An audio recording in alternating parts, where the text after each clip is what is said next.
Christmas ആഘോഷങ്ങൾക്ക് സമാപനം കുറിച്ച് 15,000-ലേറെ ക്രിസ്മസ് പാപ്പാമാർ പങ്കെടുക്കുന്ന മെഗാ ബോൺ നത്താലെ ഇന്ന് തൃശ്ശൂരിൽ നടക്കും.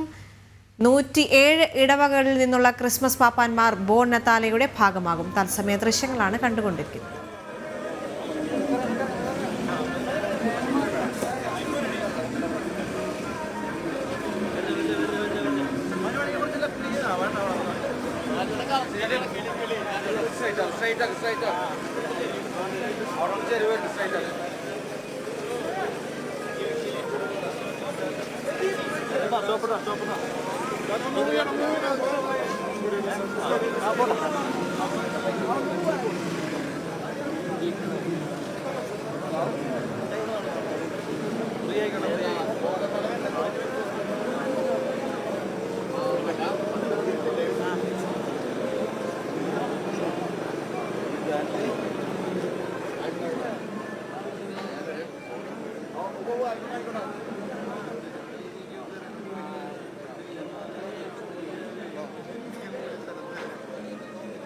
ആനന്ദ് പുതൂർ തൃശ്ശൂരിൽ നിന്ന് തത്സമയം ചേരുകയാണ്. ആനന്ദ്, ഇപ്പോൾ ആഘോഷ പരിപാടികളുടെ സമാപനം കുറിച്ചുകൊണ്ടുള്ള ബോൺ നത്താലെ 2024 ഇപ്പോൾ അവിടെ നടന്നുകൊണ്ടിരിക്കുന്നത് എന്ന് മനസ്സിലാവുന്നുണ്ട്. അവിടെ നിന്നുള്ള വിവരങ്ങൾ.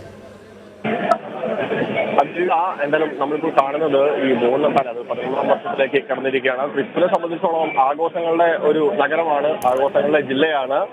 എന്തായാലും ഈ ക്രിസ്മസ് ആഘോഷങ്ങൾക്ക് സമാപനം കുറിച്ചുകൊണ്ടാണ് ഇപ്പോൾ ബോൺ നത്താലെ സംഘടിപ്പിച്ചിരിക്കുന്നത്. ഏതാണ്ട് 20,000-ഓളം ക്രിസ്മസ് പാപ്പമാരാണ് ഈ ഒരു പരിപാടിയിൽ പങ്കെടുക്കുക എന്നാണ് ഔദ്യോഗികമായി അറിയിച്ചിട്ടുള്ളത്. കളക്ടർ അടക്കമുള്ള ആളുകളുണ്ട്, മന്ത്രിമാരുണ്ട്, MLA-മാരുണ്ട്. ആ ഒരു വലിയ വിഭാഗം തന്നെ വിവിധ രാഷ്ട്രീയ ചേരികളിൽ നിന്നുള്ള ഒരു നേതൃത്വം. തീർച്ചയായിട്ടും ഇത്തരത്തിലുള്ള ഈ ബോൺ നത്താലേക്ക് ഉദ്ഘാടനം കുറിച്ചുകൊണ്ടുള്ള ഒരു കാഴ്ചയാണ് നമ്മൾ കാണുന്നത്. വിവിധ രാഷ്ട്രീയ പാർട്ടികളിൽപ്പെട്ടവരുണ്ട്. എന്തായാലും ഏതാണ്ട് 107 ഇടവകളിൽ നിന്നുള്ള ക്രിസ്മസ് പാപ്പമാരാണ് ഈ ബോൺ നത്താലയുടെ ഭാഗമാകുന്നത്. 15,000-ലധികം ക്രിസ്മസ് പാപ്പമാർ, ഏതാണ്ട് 20,000-ഓളം ക്രിസ്മസ് പാപ്പമാർ ഇതിൽ പങ്കെടുക്കുമെന്നാണ് അറിയിച്ചിട്ടുള്ളത്. എന്തായാലും അല്പസമയത്തിന് മുമ്പായിരുന്നു ഉദ്ഘാടനം റവന്യൂ മന്ത്രി രാജൻ നിർവഹിച്ചത്. തുടർന്നിപ്പോൾ അല്പസമയത്തിനകം തന്നെ ഇത് റൗണ്ടിലേക്ക് ഈ ഒരു ബോൺ നത്താലെ പ്രവേശിക്കും. ക്രിസ്മസ് പാപ്പമാർ നഗരത്തിന്റെ വിവിധ ഭാഗങ്ങളിൽ നിന്ന് ഇതിനോടൊപ്പം ചേരും. ഏതാണ്ട് രാത്രി 8 മണി വരെ നീളും പാപ്പമാർ തൃശ്ശൂർ നഗരം റൗണ്ട് കീഴടക്കും എന്ന് തന്നെയാണ് നമുക്ക് അറിയാൻ സാധിക്കുന്നത്. പാപ്പമാർ മാത്രമല്ല, അതുമായി ബന്ധപ്പെട്ടുകൊണ്ടുള്ള നിശ്ചല ദൃശ്യങ്ങളുണ്ട്. ഏതാണ്ട് 21ഓളം നിശ്ചല ദൃശ്യങ്ങൾ ഇത്തവണ ബോൺ നത്താലയുടെ ഭാഗമാകും എന്ന് തന്നെയാണ് നമുക്കറിയാൻ സാധിച്ചിട്ടുള്ളത്. അതുമായി ബന്ധപ്പെട്ടുകൊണ്ട് തന്നെ തൃശ്ശൂരിൽ ഗതാഗത നിയന്ത്രണം ഏർപ്പെടുത്തിയിട്ടുണ്ട്. ഈ സുരക്ഷാ ക്രമീകരണങ്ങളുടെ ഭാഗമായി തൃശ്ശൂർ കോർപ്പറേഷൻ പരിധിയിലെ സ്വരാജ് റൗണ്ട്, തേക്കിൻകാട് മൈതാനം എന്നിവിടേക്ക് ഡ്രോണും പ്രത്യേകിച്ച് താൽക്കാലികമായിട്ടുള്ള റെഡ് സോൺ പ്രഖ്യാപിച്ചു. ഡ്രോൺ ഉപയോഗിച്ചുകൊണ്ടുള്ള ദൃശ്യങ്ങൾ പകർത്തുന്നതിനും വിലക്കേർപ്പെട്ടിട്ടുണ്ട്. എന്തായാലും വളരെ കൗതുകമുള്ള ഒരു കാഴ്ച തന്നെയാണ്, കണ്ണിനെ കുളിർമ നൽകുന്ന ഒരു കാഴ്ച തന്നെയാണ്. ഏതാണ്ട് 107ഓളം ഇടവകളിൽ നിന്നായി 20,000-ഓളം ക്രിസ്മസ് പാപ്പമാർ തൃശ്ശൂർ നഗരത്തെ വലം വയ്ക്കുന്നു. സ്വരാജ് റൗണ്ടിനെ വലം വയ്ക്കുന്ന ഒരു കാഴ്ച. അതിന്റെ ഉദ്ഘാടനം അല്പസമയത്തിനകം മുമ്പ് കഴിഞ്ഞിരുന്നു.